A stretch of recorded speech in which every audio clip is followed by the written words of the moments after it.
The grand chamber floated in the darkness of space, a massive station where the powerful beings of the galaxy met to discuss their rule. Inside the great hall, 3 groups sat at different sides of a circular table.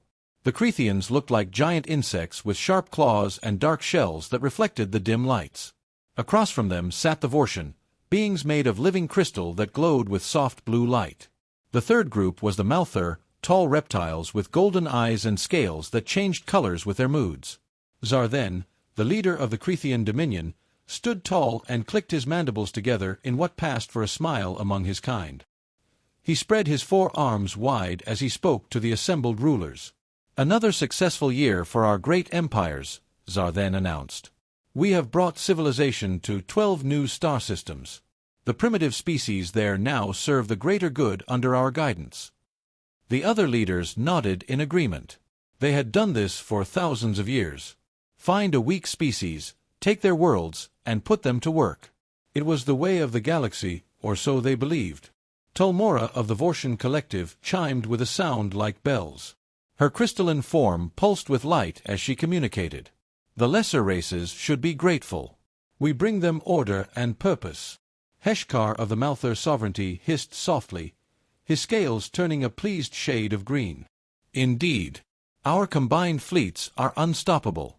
No species dares to challenge us." A Crethian officer rushed into the chamber, his movements quick and nervous. He approached Zarthen and whispered something that made the leader's antennae twitch with irritation. "What is it?" Tulmora asked, sensing the disturbance in the officer's thoughts. Zarthen waved a claw dismissively. "A minor issue. Some of our mining operations in Sector 19 have lost contact. 3 patrol fleets have also disappeared in that region over the past month." Heshkar's eyes narrowed. "Which systems?" "Near a yellow star.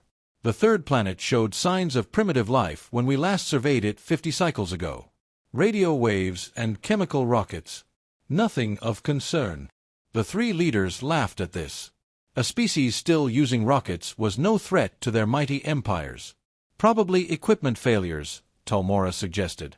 "That sector has unusual radiation patterns." "Or pirates," Heshkar added. "Send a squadron to investigate when convenient."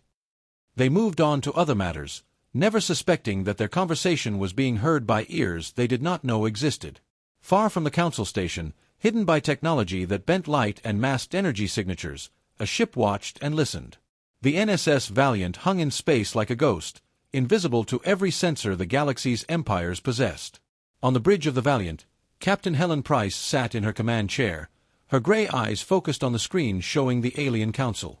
Her short brown hair was pulled back, and her uniform was crisp despite the long hours of observation duty. "They still think we're primitives," Commander Richard Cole said from his position beside her. He was a tall man with dark skin and calm demeanor that made him perfect as her second-in-command. "Good," Helen replied quietly. "Let them keep thinking that." At the engineering station, Chief Engineer Lisa Grant checked her displays for the 100th time that day. She was younger than most chief engineers, but her brilliant mind had earned her the position. "All stealth systems running at maximum efficiency, Captain. They can't see us even if we were right next to them." Helen nodded. 50 years had passed since a Crethian scout ship had stumbled into Earth's solar system. The aliens had dismissed humanity as primitive and left, planning to return later for conquest. But they had made a mistake. They left behind wreckage from a small skirmish with an asteroid, and humanity had found it. 50 years of study. 50 years of learning. 50 years of preparation.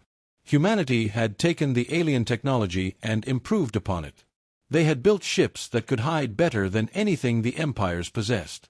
They had created weapons that used simple physics in ways the advanced aliens had forgotten. And most importantly, they had learned to wait. "Communications, are we recording all of this?" Helen asked. Daniel Hayes, a young man with red hair and quick fingers, nodded from his station. "Every word, Captain. Command will want to analyze their fleet movements and political structure." Helen stood and walked to the viewport, looking out at the stars. Somewhere out there, Earth waited for news. Humanity had 15 warships spread across the galaxy, all watching and learning. They had freed some enslaved species quietly, gathering allies and information. But the time for hiding was almost over. "They enslave entire civilizations," Richard said, coming to stand beside her. "Species that never did anything wrong except being weaker." "I know," Helen said softly. "But we're not ready for open war yet." "Soon, but not yet." Lisa called out from her station. "Captain, we're picking up a distress signal. It's from that mining colony in Sector 19. The one the Council was just talking about." Helen turned sharply. "Show me." The screen displayed a translated message from a Crethean colony. They were demanding reinforcements, reporting attacks from an unknown force. 3 warships had been destroyed. A slow smile crossed Helen's face. "That would be the Defiant. Captain Lang is always ahead of schedule." She moved back to her command chair.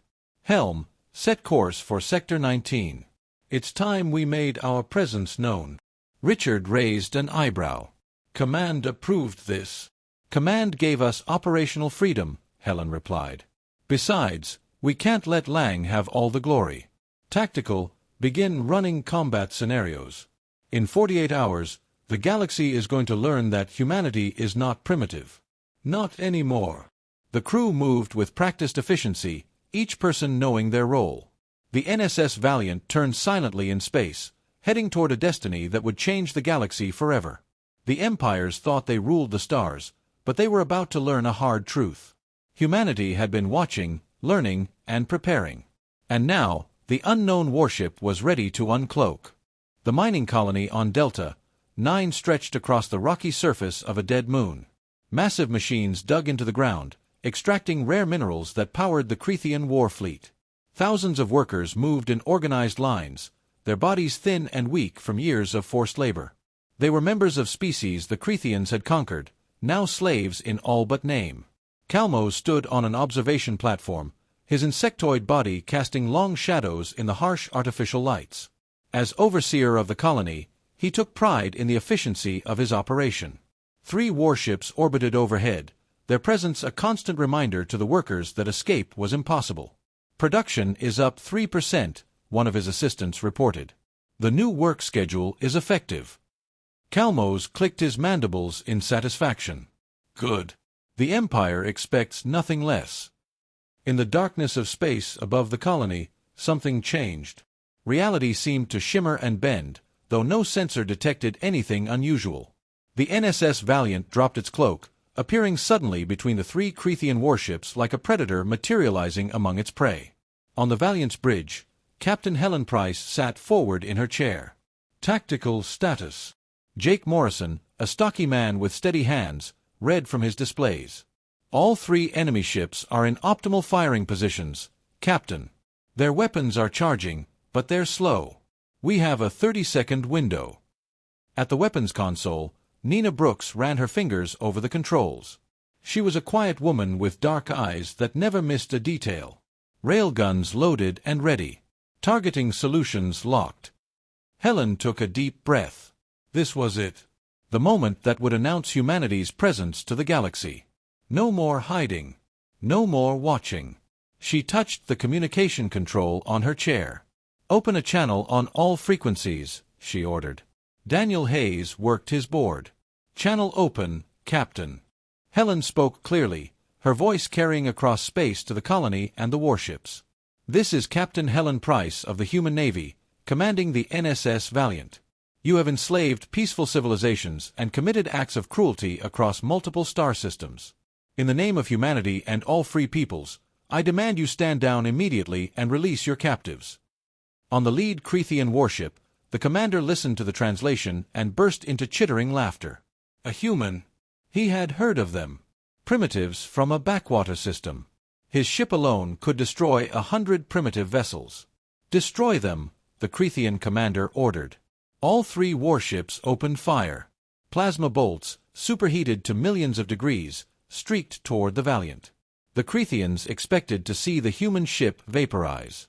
Instead, the plasma splashed against invisible barriers and dissipated harmlessly. The Valiant's adaptive shielding analyzed the incoming energy and adjusted its frequency to disperse the impact. Technology the humans had improved from captured alien designs. Helen watched the display calmly. Return fire. Disable them if possible, destroy them if necessary. Nina pressed her controls. Firing. The Valiant's railguns spoke with the voice of thunder. Solid metal slugs, accelerated to 30% of light speed by electromagnetic fields, launched from the ship's weapons. The Crethians' energy shields were designed to stop plasma and lasers. They had never been tested against simple kinetic force delivered with such devastating velocity. The first warship's shield collapsed instantly.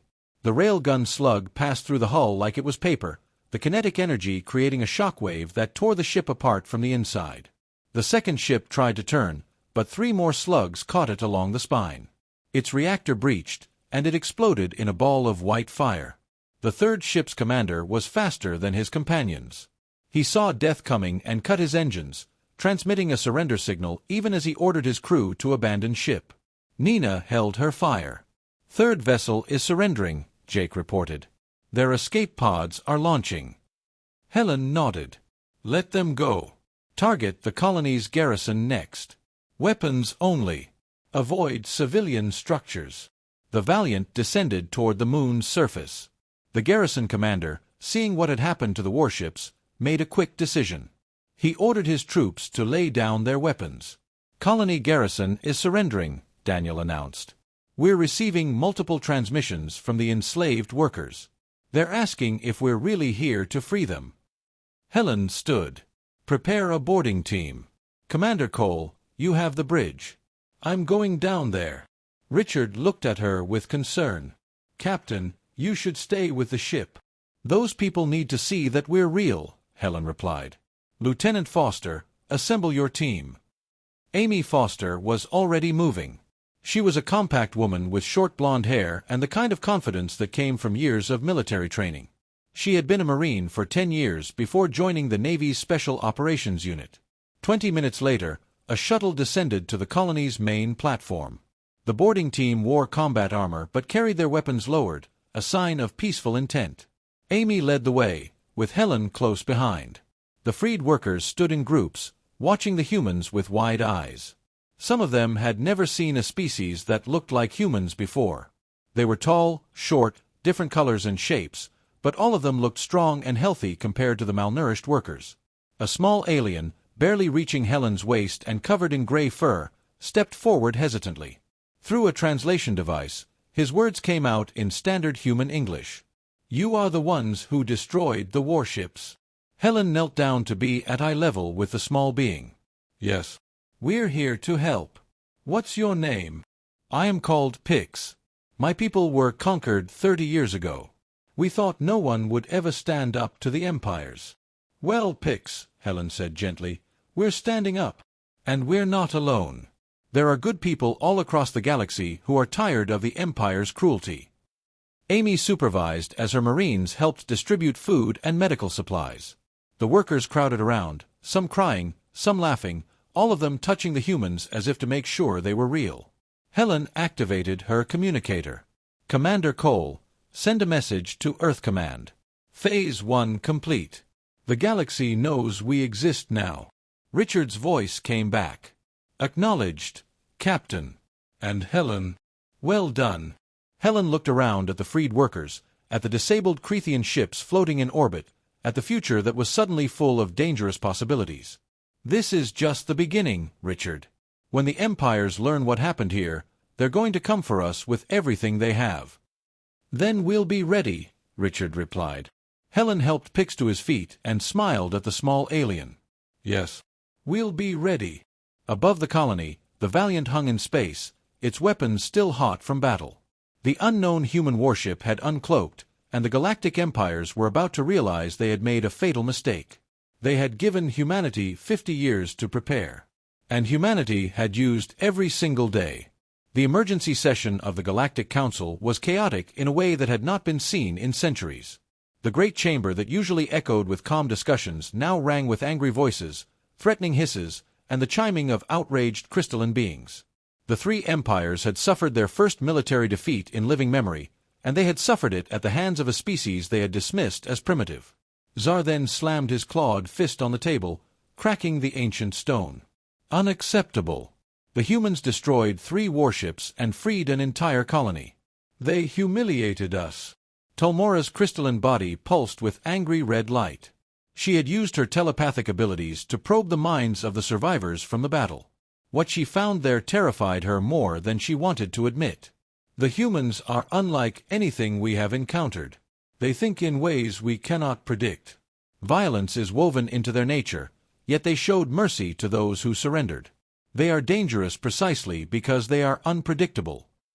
Heshkar spread the battle data across a holographic display. His analytical mind had been studying the human tactics for hours. Look at their weapons. Primitive kinetic projectiles. We abandoned such crude technology thousands of years ago. But they have refined it to devastating effect. Their projectiles travel at impossible speeds. Our shields cannot stop them. Then we improve our shields, Zar then snapped. It will take time, Heshkar replied, his scales turning a worried shade of yellow. Time we may not have. The humans have been preparing for this. They knew our weaknesses before they ever fired a shot. Tolmora chimed softly, the sound carrying a note of fear. I sensed something else in the survivors' memories. The humans have more ships. Many more. They have been watching us for decades, learning our patterns, studying our technology. A heavy silence fell over the chamber. The implications were staggering. An unknown species had been observing them without detection for years. It meant human stealth technology was better than anything the empires possessed. It meant humanity had known about the galaxy while the galaxy remained ignorant of them. Zar then broke the silence. Then we make an example of them. We show the entire galaxy what happens to species that dare challenge us. I propose we assemble a combined fleet and destroy their home world. Agreed, Heshkar said immediately. We cannot appear weak. If other species see that humanity can defeat us, it will inspire rebellion across the galaxy. Tolmora hesitated, then nodded. 200 warships. We will turn their planet to ash and scatter the remains as a warning. Orders went out across the 3 empires. Warships were recalled from patrol routes. Crews were mobilized. Within hours, a fleet larger than any assembled in generations began to gather. 200 of the most powerful warships the galaxy had ever built, all focused on one target: Earth. On Luna, humanity's moon, Admiral George Palmer stood in the command center and watched the reports come in. He was an older man with gray hair and eyes that had seen too many wars. But he had never seen a threat quite like this. The alien fleet is gathering at Rally Point Theta, reported Claire Martinez, a young analyst with a gift for strategic thinking. Current projections show they will reach Earth in 72 hours. George nodded slowly. And our fleet? 15 ships, scattered across the galaxy. I have sent recall orders. They can rendezvous at Point Omega in 60 hours. 15 against 200, George said quietly. Not good odds. Claire pulled up a tactical display. The aliens still think we're primitive. They are expecting an easy victory. We can use that against them. George smiled slightly. You sound like Captain Price. Very well. Send the recall. All ships to Point Omega. And Claire, activate the home defense grid. Every station, every platform, every mine we have hidden in the outer system. If they want Earth, they will have to pay for it in blood. Across the solar system, humanity's hidden defenses came online. Automated platforms that looked like asteroids armed their weapons. Mine fields that had waited dormant for decades activated their targeting systems. Humanity had learned from the empires. Earth would not be an easy target. At Point Omega, just beyond Neptune's orbit, the human fleet began to arrive. The NSS Valiant was first, followed by the Defiant under Captain Victor Lang. He was a lean man with sharp features and a reputation for aggressive tactics. The Guardian arrived next, commanded by Captain Olivia King, a thoughtful woman who specialized in defensive strategies. One by one, the ships gathered. 12 more warships, each one a masterpiece of human engineering. Each one invisible to the sensors of the galactic empires. Helen Price stood on the bridge of the Valiant, watching the other ships take their positions. Lisa Grant worked at her station, coordinating the technical aspects of 15 ships operating in close formation. "This is insane," Lisa muttered.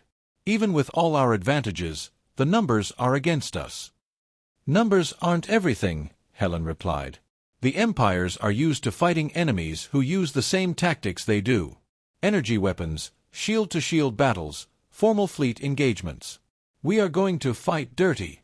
Richard Cole accessed the tactical plan Admiral Palmer had sent. "Hit-and-run attacks. Use the asteroids and planets for cover. Force them to spread out." "Exactly," Helen said. "They think in terms of power. We think in terms of strategy." At the medical bay, Chief Medical Officer Andrew Clark prepared for casualties.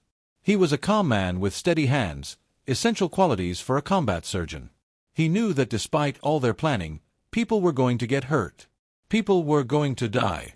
He could only do his best to save as many as possible. In the science lab, Laura Bennett ran simulations of the enemy fleet formations.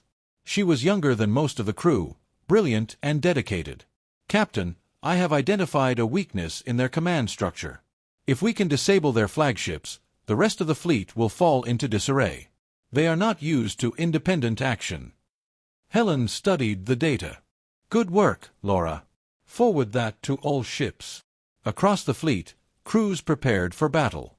Some prayed. Some wrote letters to loved ones that might never be read. Some simply sat in silence, thinking about what was coming. On the Defiant, Captain Victor Lang addressed his crew over the intercom. "They are coming to destroy our home. They think we are weak. They think we are primitives who stumbled onto technology we do not understand. Let's show them what humans can do when we fight for our families." On the Guardian, Captain Olivia King walked through her ship, talking to each crew member personally. It was her way. She believed every person mattered, and she wanted them to know it. Helen received a transmission from Admiral Palmer. His face appeared on her screen, looking older than she remembered. "Captain Price, you will have tactical command during the battle. The other captains will follow your lead." Helen felt the weight of responsibility settle on her shoulders. "Understood, Admiral. We won't let you down." "I know you won't, Helen. Humanity is counting on all of you." Palmer out. The transmission ended. Helen looked at her crew, seeing the determination in their eyes. Richard stood ready at his station. Jake had his weapons locked and loaded. Nina was running final checks. Daniel monitored every communication frequency. Lisa kept the ship running at peak efficiency. "Here they come," Jake announced quietly. On the long-range sensors, 200 points of light appeared. The enemy fleet had arrived at the edge of the solar system. The battle for Earth was about to begin, and humanity was ready to show the galaxy that their fatal mistake was underestimating the species from the small blue planet. The alien fleet emerged from faster-than-light travel near Neptune, 200 warships that represented the combined might of 3 galactic empires. Their hulls gleamed in the distant light of the sun, weapons charged and ready. They had come to make an example of humanity, to show the galaxy what happened to species that dared to resist. On the bridge of the Crethean flagship, the fleet commander observed the tactical display with satisfaction. His sensors showed only 15 human ships, spread out in a loose formation near Neptune's largest moon. The humans were outnumbered more than 13 to 1. This would be a massacre. "All ships advance," the commander ordered. "Destroy them all." The massive fleet began to move forward, accelerating toward the human ships. The commander expected the humans to run or perhaps to surrender. Instead, the 15 ships held their position, waiting. "This is too easy," the Vortian admiral communicated to the flagship. "Something is wrong." "They are primitives," the Crethean commander replied. "They do not understand the power arrayed against them." That was when the trap sprang. The asteroids around them suddenly came alive. What the aliens had thought were natural space rocks revealed themselves to be camouflaged weapons platforms. Hundreds of them, hidden for years, all activating at once. Railguns emerged from false craters. Missile tubes opened from artificial crevices. Admiral George Palmer watched from Luna Command as the platforms opened fire. Now they see what humans can build when we have time to prepare. The first wave of kinetic slugs tore through the alien formation. 20 ships died in the first seconds, their shields unable to stop the high-velocity projectiles. The fleet scattered, trying to avoid the hidden platforms, but everywhere they turned, more weapons revealed themselves. "Mines!" the Malthar admiral shouted. "They have filled the entire sector with mines." Explosions blossomed throughout the alien fleet as ships triggered the hidden explosives. Humanity had spent 5 years seeding the outer solar system with defenses. Every asteroid, every ice chunk, every piece of apparent debris could be a weapon. On the Valiant, Helen watched the chaos and smiled. "All ships, execute attack pattern Delta. Stay cloaked, strike fast, relocate." The 15 human warships vanished from sensors, their advanced stealth systems making them invisible. The aliens fired wildly, hitting nothing but empty space and occasionally each other in their panic. The Valiant appeared behind a cluster of Crethean cruisers, fired a devastating railgun salvo, and disappeared again before return fire could reach it. 3 more enemy ships exploded. Captain Victor Lang pushed the Defiant through a series of maneuvers that should have been impossible for a ship that size. Pilot Eric Stone, a young man with reflexes that bordered on supernatural, wove between enemy vessels at speeds that made the alien crews dizzy trying to track him. Targeting their command ships, Nina Brooks announced from the weapons station. Her fingers danced across the controls with practiced precision. The Valiant materialized directly above the Crethean flagship, so close that their shields nearly touched. Nina fired point-blank into the command tower. The flagship's bridge exploded in a shower of debris. Without their commander, the Crethean portion of the fleet fell into confusion. Captain Olivia King coordinated her Guardian with a swarm of automated drones, an innovation humanity had developed specifically for this battle. The small machines moved too fast and were too numerous for the aliens to target effectively. They swarmed over Vortian crystalline ships, attaching themselves and detonating, cracking the aliens' beautiful but fragile hulls. "Enemy fleet is breaking formation," Jake Morrison reported. "They are trying to regroup near Jupiter." "Don't let them," Helen ordered. "All ships, pursue. Keep them scattered and confused." The human fleet chased the aliens deeper into the solar system. Every planet became a battlefield. Every moon a hiding place. The aliens had superior numbers, but humans had superior tactics. Lisa Grant called from engineering. "Captain, preparing to deploy the EMP missiles. This is going to be interesting." Helen nodded. "On my mark. 3, 2, 1, mark." The Valiant and 4 other ships launched a new type of weapon, something the aliens had never seen before. The missiles were slow by combat standards, but they did not need to be fast. They just needed to get close. The first EMP missile detonated in the middle of a Malthar squadron. The electromagnetic pulse washed over 20 ships, frying their electrical systems instantly. Dead in space, the Malthar vessels drifted helplessly. "What is that weapon?" the surviving Vortian admiral demanded over open channels. Helen responded personally. "That is a reminder that sometimes simple solutions are the best solutions. You relied too much on complex technology. We never forgot the basics." Marine Commander Beth Hayes led boarding teams onto disabled enemy vessels. Her mission was not destruction but capture. Every ship they took intact meant more technology to study, more evidence of the Empire's crimes. The battle raged for 6 hours. The aliens fought with desperation, knowing that defeat here would mean the end of their dominance. They had better shields and more powerful energy weapons, but they lacked the adaptability and creativity of the human forces. The Vortian tried to use their telepathic abilities to coordinate attacks, but they discovered something disturbing. Human minds were difficult to read, chaotic and unpredictable. Tolmora herself led a telepathic assault on the Valiant, trying to disable the crew with mental attacks. Andrew Clark rushed through the medical bay, treating crew members who suffered from headaches and disorientation from the telepathic attack. But the humans recovered quickly, their minds too turbulent and individual for the Vortian structured telepathy to truly damage. Helen felt the pressure in her mind but pushed through it. "Science, can we block their telepathy?" Laura Bennett worked frantically, adjusting shield frequencies. "Their telepathy uses quantum entanglement. If I can disrupt the frequency." She entered a series of commands. "Try now." The pressure in Helen's head vanished. Across the ship, crew members reported relief. "Send that shield modification to all ships," Helen ordered. The tide of battle turned decisively. With their telepathic advantage neutralized and their numbers reduced, the alien fleet began to break apart. Ship after ship either surrendered or retreated. The Crethean second-in-command, watching his fleet dissolve around him, made the hardest decision of his life. All remaining ships, retreat. Retreat to Council space. 60 alien warships, all that remained of the mighty fleet, turned and fled. 140 had been destroyed or disabled. Debris floated throughout the solar system, silent testament to the battle's ferocity. Helen stood and surveyed the aftermath on her screens. All ships, report status. The responses came in one by one. Most ships had taken damage but remained functional. Then came the reports she had been dreading. "The Ranger is gone." Victor Lang's voice was heavy. "They took a direct hit protecting a civilian station. No survivors." "The Phoenix is breaking apart," Olivia King reported. "They are evacuating, but the ship is lost." Helen closed her eyes briefly. 2 ships lost. 2 crews who would never see Earth again. Make sure we recover the Phoenix crew. And mark the Ranger's position.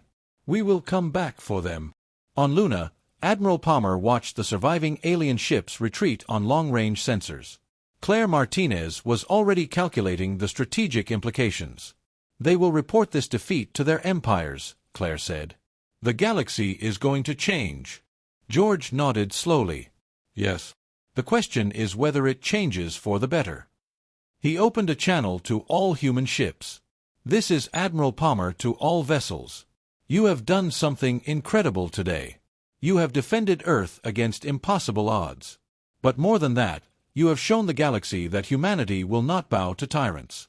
Well done, all of you." On the Valiant, the crew allowed themselves a moment of celebration. Daniel cheered from his station. Jake and Nina shared a weary smile. Lisa hugged her console in relief. Richard stepped beside Helen. "We won."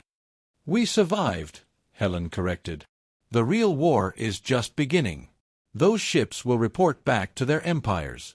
They will come at us again, and next time they will be prepared for our tactics." "Then we will adapt again," Richard said. "That is what humans do best." Helen looked out at the stars, at the debris field that had been an alien fleet, at the small blue planet they had protected. "Yes, that is what we do best. We adapt, we overcome, and we never give up." The Battle of Sol was over. Humanity had won its first major victory against the galactic empires. But both sides knew this was only the beginning of a war that would reshape the galaxy. 3 months had passed since the Battle of Sol, and the galaxy was unrecognizable from what it had been before. The news of humanity's victory had spread across thousands of star systems, carried by traders and refugees and those who dared to dream of freedom. On the Crethean home world, Zarthen faced angry mobs demanding his resignation. The mighty Dominion had lost 140 warships to a species they had dismissed as primitive. Worse, 17 of their colonies had erupted in rebellion, inspired by humanity's defiance. The Vortian collective was in chaos. Tulmora's crystalline form had dimmed with shame and confusion. For a telepathic species that prided itself on understanding all minds, their complete failure to predict or counter human tactics had shaken their confidence to its core. The Malthur sovereignty was the first to accept reality. Heshkar studied the battle recordings endlessly, his analytical mind forced to acknowledge a truth his pride resisted. The humans were not lucky. They were genuinely superior in adaptability and innovation. It was Heshkar who proposed the unthinkable. "We should talk to them." The emergency council session was tense. Zarthen's replacement, a younger Crethean named Vorkal, immediately rejected the idea. "Talk? After they humiliated us? We should be gathering an even larger fleet." "With what ships?" Heshkar asked bluntly. "We lost our best vessels. Our shipyards are overwhelmed. And more importantly, our member species are rebelling. If we launch another attack on humanity and fail, the entire galactic order will collapse." Tulmora's light pulsed thoughtfully. The humans showed mercy to those who surrendered. They freed enslaved populations rather than enslaving them themselves. "Perhaps they can be reasoned with." "They are soft," Vorkal sneered. That mercy is weakness we can exploit. That mercy is a strength we do not understand, Heshkar countered. I have studied their history. They fight viciously when threatened, but they also build alliances. Species follow them willingly, not because they are forced, but because humans earn loyalty. When was the last time anyone followed our empires out of genuine respect? The question hung in the air, unanswered because everyone knew the truth. After hours of debate, a decision was reached. The Vortian and Malthur would send diplomatic envoys to humanity. The Crethians, still proud and bitter, refused. On Earth, Admiral George Palmer received the diplomatic request with cautious optimism. He met with the human government and together they made a decision. Captain Helen Price, the hero of the Battle of Seoul, would lead the human delegation.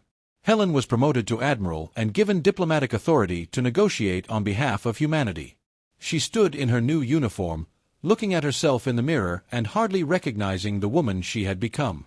3 months ago she had been a ship captain. Now she was possibly shaping the future of the galaxy. "You look terrified," Richard Cole said from the doorway. He had been promoted to captain and now commanded the Valiant in her place.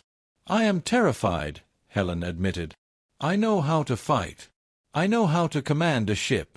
But negotiating with alien empires? That is new territory." "You will do fine," Richard assured her. "You have something they do not. You have principles and you stick to them. That matters more than clever words." The meeting was arranged on a neutral station called First Light, one of the oldest structures in the galaxy, built by a long-dead civilization. It was considered sacred ground where violence was forbidden. Helen arrived with a small delegation. Lisa Grant came as technical advisor. Claire Martinez provided strategic counsel. And Beth Hayes led a security team, just in case. The ancient station was beautiful in its age, all flowing curves and surfaces that seemed to shift in the light. In the central chamber, delegates from the Vortian and Malthur waited. Tolmora appeared first, her crystalline form refracting light into rainbow patterns. Heshkar stood beside her, his reptilian features composed in an expression of careful neutrality. Helen walked forward, her steps echoing in the vast space. She stopped at a respectful distance and nodded. "Thank you for agreeing to meet." "The gratitude should be ours," Heshkar said. "You could have pursued our fleeing ships and destroyed them. You chose mercy." "Mercy is not weakness," Helen replied. "It is a choice we make because we believe in something better than endless war." Tolmora's light pulsed with curiosity. "Your species is fascinating. I have studied the memories of those you freed from the mining colony. They speak of you with reverence. How did you earn such loyalty in one meeting?" "By treating them as equals," Helen said simply. "By recognizing their inherent worth." "Is that so strange?" "In our galaxy, yes," Heshkar admitted. "For thousands of years, power has been the only currency that mattered. The strong ruled the weak. That was the natural order." Helen shook her head. "That is not natural. That is a choice you made. And choices can be changed." They talked for hours. Helen laid out humanity's terms, and they were simple but revolutionary. All enslaved species must be freed. All conquered worlds must be given the choice of independence. The Galactic Council must be reformed to include representatives from all species, not just the 3 empires. "Impossible," Tolmora said. "The chaos alone would destroy the galactic economy." "Or it would create something better," Claire Martinez interjected. She had been quiet until now, but her strategic mind saw the possibilities. Free species trade more efficiently. They innovate more rapidly. They create stable societies that do not require military occupation. Lisa Grant added technical support to the argument. "We have analyzed your economies. You spend 40% of your resources on maintaining control over your colonies. Free them, and that 40% can go to improvement and growth." Heshkar's scales shifted to a thoughtful blue color. "You have studied us thoroughly." "We had 50 years, Helen said. "You gave us time to learn. That was your fatal mistake." The negotiations continued over several days. Heshkar and Tolmora consulted with their governments. Arguments raged in the Malthur and Vortian home worlds. On the 3rd day, the Crethean delegation arrived unexpectedly. Vorkael strode into the chamber, flanked by guards. "This is a waste of time. The humans must be destroyed." Helen faced him calmly. "Is that what you really want? More war? More death? We did not seek this conflict. You could have left us alone 50 years ago." "You are primitives who got lucky," Vorkael snarled. "We are humans who refuse to be victims," Helen corrected. "And if you attack us again, you will lose again. But this time, every species in the galaxy will be watching. Every enslaved population will take hope. Every rebel will find courage. You cannot win this war, Vorkael. The only question is how much you will lose before you accept that." Vorkael raised a claw as if to strike her, but Heshkar stepped between them. "Enough. Violence is forbidden here, and more importantly, she is right. We have already lost. The only question is whether we lose everything or salvage what we can." The Crethean delegation stormed out, but their departure did not stop the negotiations. Over the following week, an agreement was reached. The Vortian and Malthur would begin a gradual process of freeing their colonies. A new galactic coalition would be formed, with representatives from all species. Humanity would be a founding member with equal status to the former empires. The Cretheans refused to sign, isolating themselves in their remaining territory. But their refusal did not matter. The galaxy was changing with or without them. On the last day at first light, Helen stood with Richard, who had joined her for the final ceremony. They watched as the agreement was formally signed, a document that would reshape galactic civilization. "Do you think it will work?" Richard asked. "I think it is worth trying," Helen replied. "We showed them that there is another way. Whether they truly embrace it or just pay lip service, time will tell." Back on the Valiant, now under Captain Richard Cole's command, the crew celebrated. Lisa Grant shared drinks with the engineering team. Beth Hayes taught some of the younger Marines the hand-to-hand techniques that had served her so well. Laura Bennett was already planning scientific exchanges with alien species. On Earth, children looked up at the stars with new understanding. Humanity was no longer alone in the universe. The galaxy was vast and full of wonders and dangers, but humans had proven they could face both with courage.